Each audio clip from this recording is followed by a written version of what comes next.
शास्त्री वा वाच आहे. ही पोरं म्हणे प्रायश्चित्ताच्या पलीकडची आहे. आम्ही तरी तेच म्हणत होतो. प्रायश्चित्त सांगितलं नाही, दिलं नाही, शुद्ध केलं नाही. अहो यांच्याशी नेहमीचे व्यवहार करावेत असं सुद्धा म्हटलं नाही यात.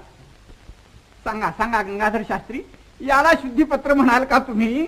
याला शुद्धीपत्र म्हणायला आम्ही काही गहाण ठेवली नाही आमची बुद्धी. बुद्धी, विद्वत्ता, शब्दांच्या मागची भावना आणि अंतःकरण न ओळखता शब्दांचा अक्षरशः अर्थ घेऊन विपर्यास करण्यातच बुद्धीचा आणि विद्वत्तेचा उपयोग होऊ लागला तर ती बुद्धी, ती विद्वत्ता आणि ते लोक जगाचं नाही ते होणं चांगलं. म्हणजे जग तरी सुखी होईल. तुझ्यासारख्या शेंबड्या पोरांना जगाच्या सुखदुःखाच्या गोष्टी सांगायला नको.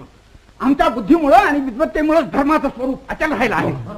आमच्यासारखी बुद्धिमान आणि विद्वान माणसं नसती तर सगळे लोक अधर्मी झाले असते. हाहाकार उडाला असता जगात.